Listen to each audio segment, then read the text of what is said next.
Mastodon is and probably always will be one of my favorite bands. Their early mix of sludge and progressive metal is pure ear candy, and their later stuff is nothing to sneeze at either.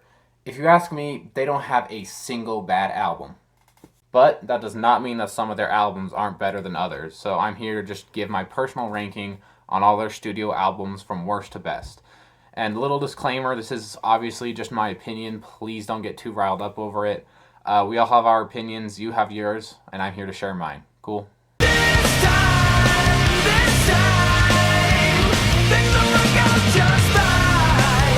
At last place, we have Once More Around the Sun. Big surprise.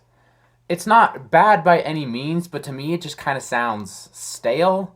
This is really when they started to sound pretty safe and predictable, and there's nothing strictly wrong with going more mainstream. They just don't take any song anywhere that exciting, and they don't really do anything. It all sounds pretty formulaic, really. Don't get me wrong though, it's not a bad album. There's a lot of solid material on there. Like I said, it just doesn't go as far as any of Mastodon's other albums have. So that's why it's last place. I'd still recommend it, it's just pretty tame, like I said.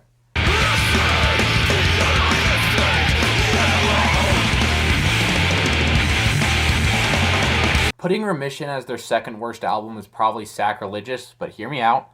It is absolutely their most brutal, heavy, and crushing album, but that is not everything.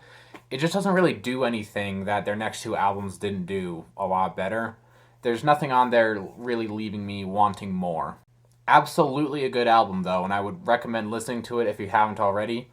Its biggest problem is just that it was their first album, and that's not something I can really hold against it, so it still gets a thumbs up by me. Sound the alarm, we have now entered what I'm going to call the great zone. Every album past this point I would at least consider as a great album, like an 8 out of 10 at least. So, some may be ranked higher than others, but I love all of these.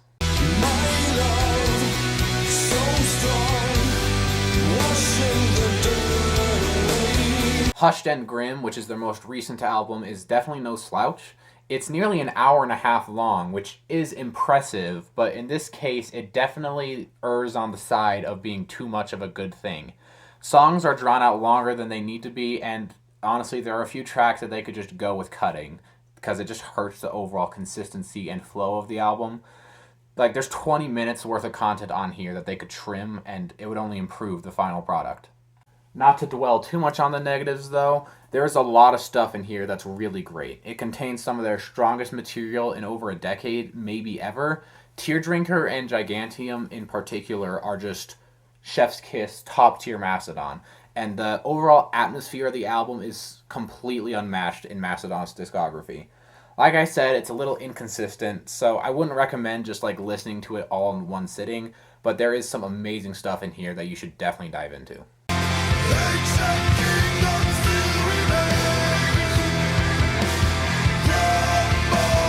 Initially, when I heard Emperor of Sand, it just sounded like more of Once More Around the Sun, which you already know my opinion of, but I dove deeper into it, and it is definitely more than just Once More Around the Sun 2 Electric Boogaloo.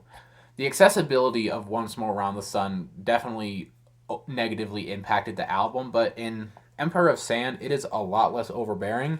It manages to be accessible to a wider audience and catchy while still managing to be out there, which Once More Around the Sun kind of failed to do. Even though it does what Once More Around the Sun does, just better, it still does kind of suffer from the overall predictable structure and formula that that album had. Still though, I have to commend it for being by far the most consistent and coherent album they've made in recent memory. Good album, do listen.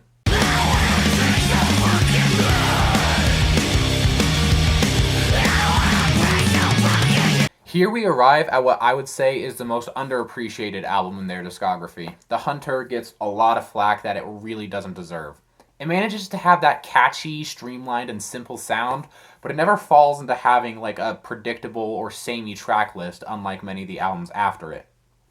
The biggest problem with it is just that the second half is very noticeably weaker than the first half, but that's not to say it's full of bad songs, because Drybone Valley is great, and The Sparrow is also top tier Mastodon.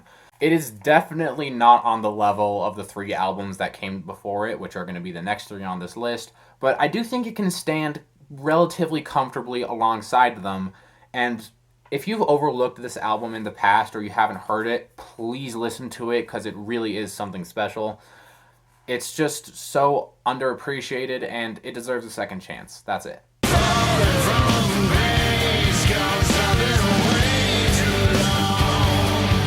Crack the Sky sort of marked a turning point in the band's discography. All the albums before it were like sludgy and extreme and heavy, and with Crack the Sky, they just dialed in fully on the progressive metal, and I can't deny that the final product is honestly really great. The opening track, Oblivion, is one of the strongest songs Mastodon has ever made, and even a lot of the songs that are longer never become overly long, and they're engaging all the way through. Not to mention that the overall concept of the album is absolutely fucking insane. The only real thing of note is that you kind of have to be in the mood for it. It's not really an album you can just casually listen to. You have to be like in the zone. But when you are in the zone, let me tell you, it hits different.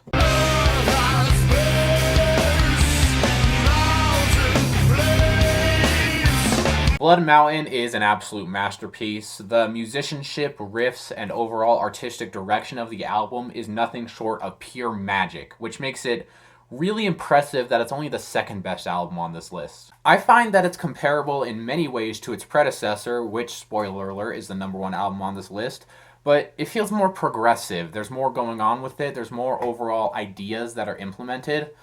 I do have it ranked here as their second best album, but it could easily be my favorite depending on my mood. Give it 2 weeks and this could be my favorite album of theirs easily.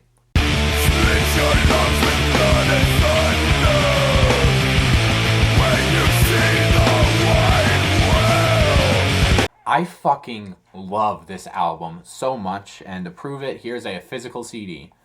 The riffs are the best riffs in any album ever recorded ever by any artist from any genre. This album has them all beat by a long shot in terms of riffs. And the drumming is so incredible that it reminds me that my drumming skills will never amount to any more than playing for shitty pub bands on Sunday mornings. And it's just everything about the album is just pure eargasms whenever I listen to it. It's so good. There's not a single track in here that doesn't go hella hard. It is the definition of all killer, no filler. If that was a term in the dictionary, you could look it up in the dictionary and you'd see a picture of this album. Blood and Thunder and Island are particular highlights for me, but there is nowhere to go wrong in this album. It would be really hard for me to try to narrow down my favorite album ever, but Leviathan is at the very least a strong contender. Yay, that's it. Ugh. If I made you mad, go tag me on Twitter and whine. Like I said, this is all just my opinion. I'm not trying to insult you personally if I rank your favorite album below a lot of other albums. That's just my opinion again. So, yeah, cool, I guess. Bye.